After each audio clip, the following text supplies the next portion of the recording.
Selamat bobo siang guys. Iya, boleh kok kalau mau sambil tiduran, tapi matanya tetap nonton TV ya. Iya dong, tidur yang berfaedah adalah tidur sambil nonton Tahu Nggak Sih.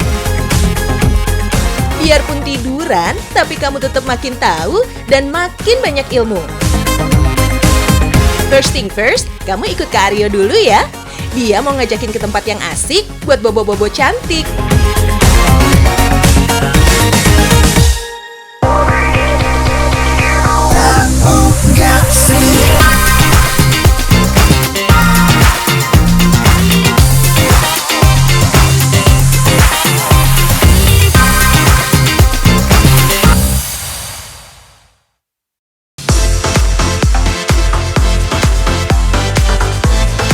Masih tahu tebakan tapi kamu jawab. Pertanyaannya, stay, kamu tahu stay kan? Tahu. Stay apa yang enak? Nggak tahu. Emang apa? Stay yang enak adalah stay ayam. Itu sate. Enak banget. Ada satu lagi kalau gitu. Stay apa yang bikin kita tuh jadi penuh dengan ide, bahagia, sejahtera. Banyak mikir. Nggak tahu. Stay yang bikin kita bahagia, sejahtera, dan penuh dengan ide adalah staycation.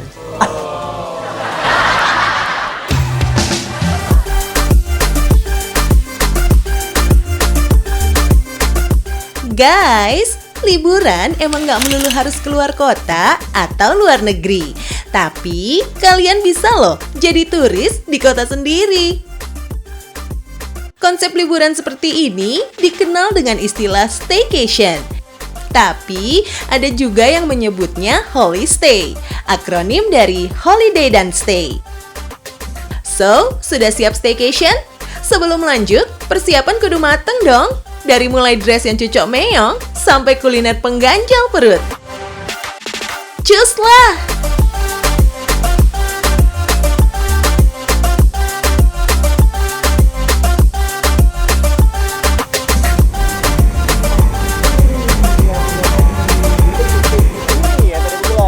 Guys, kali ini Kak Aryo mau ngajak nginep di hotel yang berlokasi di Tangerang. Tapi tetap dong ya guys, mau staycation di mana aja, disiplin protokol kesehatan wajib ya hukumnya.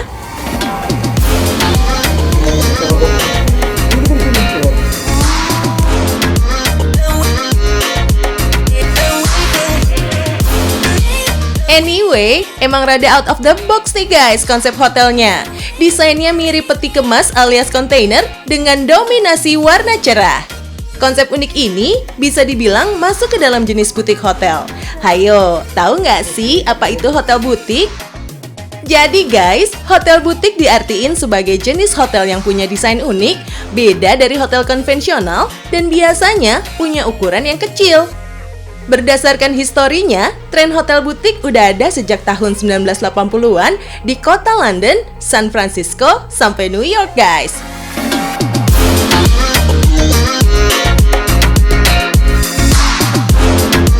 Let's go!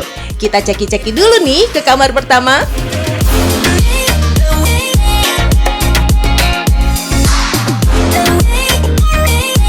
Bahkan guys, untuk tipe club suite ini juga bisa loh dipasangin tenda mini buat para bocil.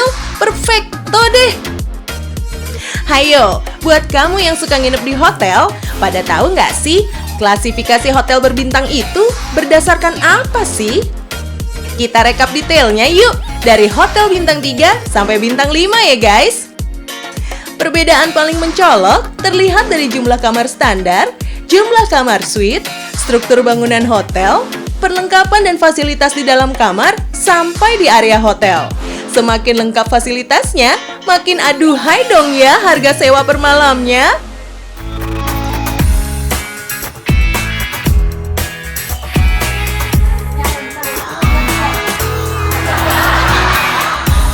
Kak, denger nggak? Apa?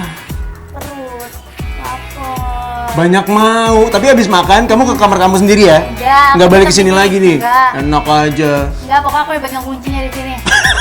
Udah Saya Wah, lapar nih. serem banget. Tapi nggak apa-apa. Nanti aku mau sekalian ngeliatin karena dia punya kafenya, tempat makannya juga yang enak banget di bawah. Yaudah, Kita mau lihat nggak? sekarang. Yuk, Yuk. let's go. Ya. Ayo.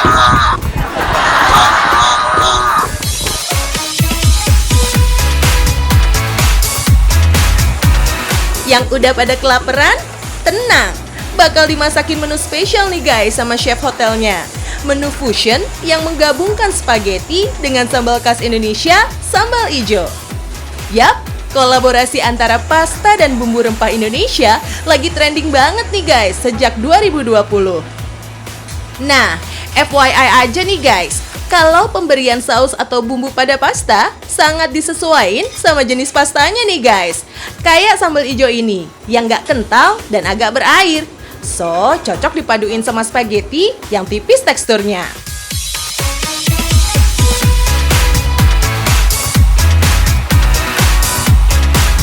It's time for lunch. Ada spaghetti sambal ijo dan chicken steak. Eits, untuk adegan makannya, abis commercial break aja ya guys. Stay tune!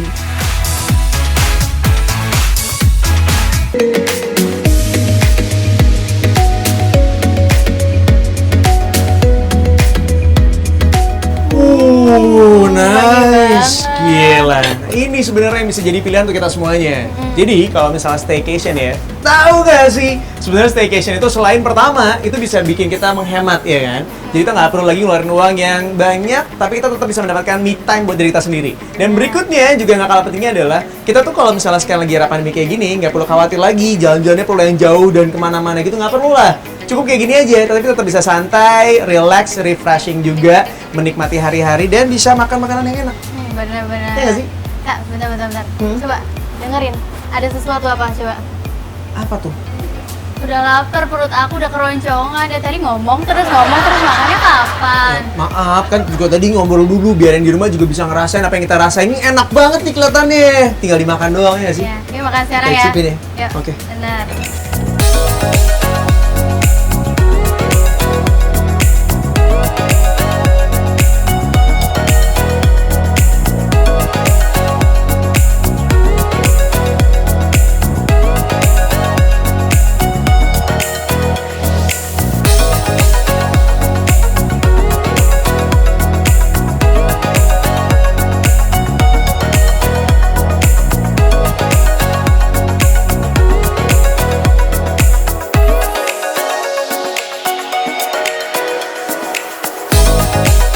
Jadi ini western yang fusion banget karena kalau dilihat Benar. tuh ada spagettinya, jadi pakai krutong juga. Iya. Terus udah gitu ada kayak saus sausnya sama sambal hijaunya, Benar. ternyata dia kayak mendominasi satu masakan itu ya. Dan nggak terlalu pedes banget kalau menurut Oh aku ya? ya. Serius? Iya, kalau menurut aku. Karena aku kan suka pedes, jadi nggak terlalu pedes gitu. Tapi nggak tahu menurut kakak gimana. Iya, kalau menurut aku sih kayak pedes banget. Tapi perlu diingat juga kalau misalnya kita mau kemana-mana, diusahakan tetap perhatikan 3M sesuai dengan protokol kesehatan yang diberikan oleh pemerintah juga. Yang pertama, memakai masker, kedua, mencuci tangan, dan yang terakhir, menjaga jarak. Itu dia. Jadi kalau diperhatikan 3M-nya, mudah-mudahan semuanya bakal baik-baik aja dan kita juga bisa terhindar dari COVID-19. Amin! Amin. Dan yang kamu boleh nggak sih? Boleh, Coba lihat. cobain. Katanya pedes, mana?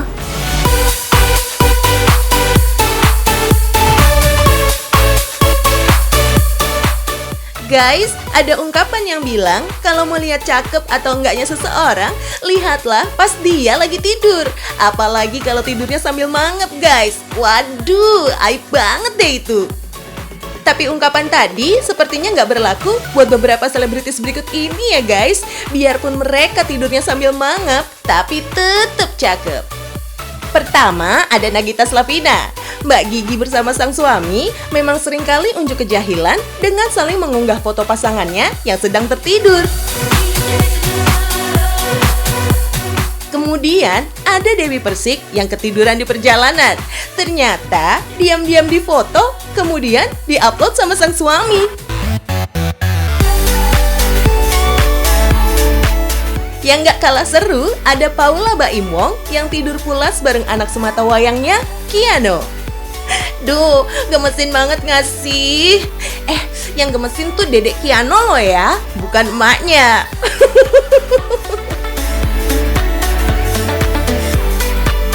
Beda lagi sama produser dan penyanyi rap asal Amerika, Kanye West. Suami dari Kim Kardashian ini memang sempat tertangkap kamera saat bobo siang sama putrinya.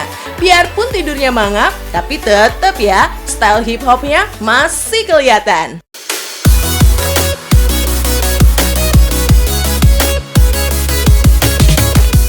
Yuhu, belum pada ketiduran kan nontonnya?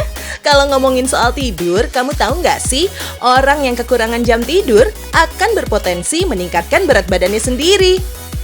Jadi, kalau durasi jam tidur kamu kurang dari waktu normal, maka berat badan kamu bisa nambah 0,9 kg. Durasi waktu tidur yang ideal memang berbeda-beda guys, tergantung kelompok usia dan kebiasaan tiap orang. Tapi kamu tahu nggak sih, berapa lama orang bisa bertahan nggak tidur-tidur? Manusia hanya bisa bertahan sampai 11 hari untuk tidak tidur, sampai akhirnya fungsi organ tubuhnya menurun.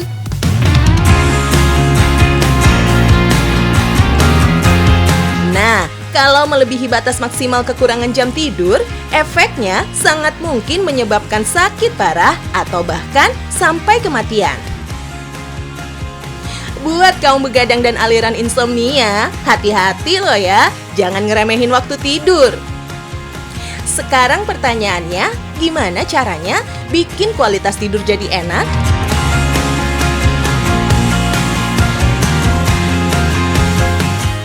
Sambil main gadget sampai ngantuk dulu? Atau minum susu dulu? Duh, kalau main gadget sebelum tidur, jelas no way ya guys. Bukan bikin tidur jadi enak, yang ada jam tidurnya malah makin ngaco. Kalau udah seru main game, nyimak artikel, atau nonton film dari gadget, pikiran kamu justru jadi nggak tenang. Belum lagi, mata kamu jadi terganggu akibat paparan radiasi dan cahaya dari layar gadget. Syarat utama kualitas tidur yang baik adalah pikiran yang tenang. Makanya ada doa sebelum tidur guys. Hayo, masih pada hafal nggak? Nah, kalau minum susu sebelum tidur, bener nggak sih bisa bikin bagus kualitas tidurnya? Oke, kita bahas tipis-tipis ya guys. Menurut pakar nutrisi dari berbagai negara, sebenarnya nggak ada waktu terbaik untuk minum susu. Boleh pagi, boleh juga malam. Cuma, minum susu di malam hari dirasa paling optimal. Kamu tahu nggak sih alasannya apa? Karena minum susu di malam hari dapat mencegah kita terbangun akibat kelaparan. Pada dasarnya, memang kamu nggak akan bisa tidur nyenyak kalau perut kamu kosong. Tapi, ada juga pendapat ahli yang mengatakan kalau minum susu pada malam hari akan memicu hormon serotonin yang bisa membuat orang rileks dan tidur pada malam hari. Kamu tahu nggak sih, susu dianggap sebagai minuman paling sehat selain air mineral?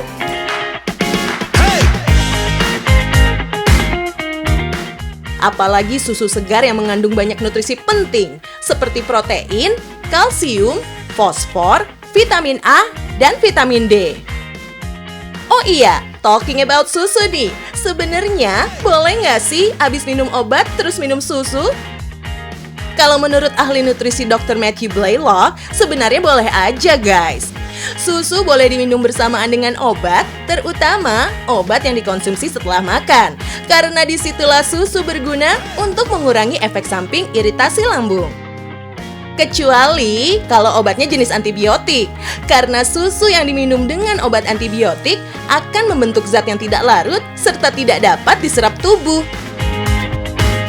Terus, kamu tahu nggak sih, susu yang terbaik itu susu yang kayak gimana ya?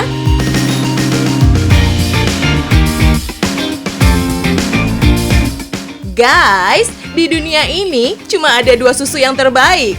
Pertama, ASI alias air susu ibu. Kedua, susu sapi segar yang didapat dengan proses pasteurisasi.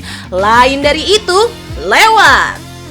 Kalau kamu masih ragu mau minum susu, rugi loh. Karena 2 gelas susu segar setiap hari dapat membantu mempertahankan massa otot, menguatkan tulang, mendukung komposisi tubuh yang baik, serta memperbaiki peredaran darah. Kalau masih belum terbiasa minum susu, boleh dikit-dikit dicampur lah. campur sama kopi, atau mengonsumsi makanan yang ada campuran susunya. Salah satunya, here it is.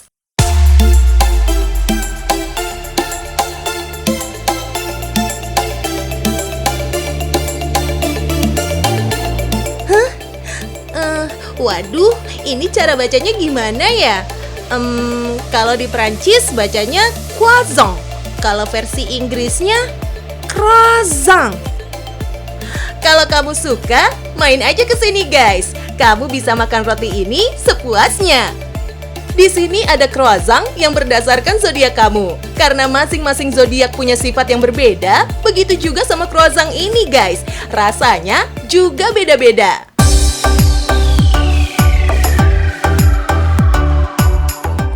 Salah satu varian menu yang lagi hits di sini adalah croffle. Ini dia penampakannya. Secara harfiah, croffle itu singkatan dari croissant waffle. Jadi, dua jenis roti ini digabung jadi satu. Base adonannya adalah croissant yang terbuat dari tepung terigu, butter, susu bubuk, gula, ragi, garam, dan air. Nah, begini bentukan adonannya. Adonannya tebal dan teksturnya lembut banget. Jadi, kamu harus hati-hati pegangnya ya. Kalau salah treatment, bentuk akhirnya bisa ambyar. Oh iya, adonan croissant yang bagus adalah yang nggak pecah walaupun ditarik-tarik begini. Nah, cara bikinnya sendiri pakai panci waffle guys. Dipres sekitar 5-6 menit. Kalau udah dicetak, warnanya jadi burn alias seperti kebakar. Tapi bukan berarti gosong loh ya.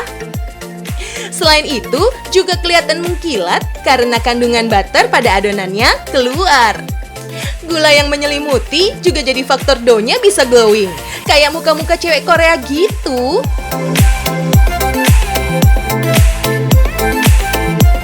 Rasa croffle di sini tuh variatif banget guys. Kayak gini nih, croffle original ditambah saus karamel dan Himalayan salt. Yang suka rasa asam manis ada croffle original dengan topping peanut dan strawberry jam. Belum lagi sensasi red velvet yang diberi cream cheese serta taburan kacang.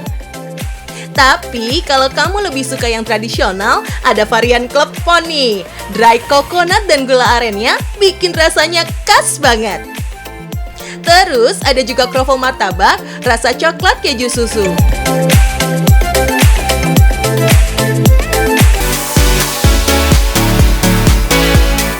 Sensasi croffle tuh crispy di bagian luar, tapi bagian dalamnya lembut guys. Secara penampakan sih lebih mirip waffle, tapi teksturnya lebih kering daripada waffle dan lebih padat daripada croissant.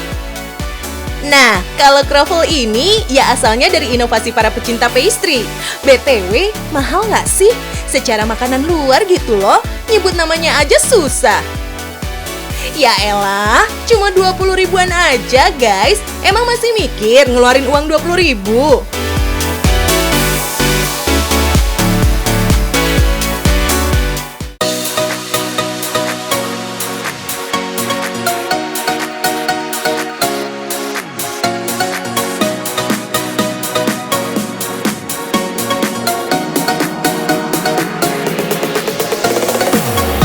Oi, vacation ala TGSC. Cepat. Aku terpesona.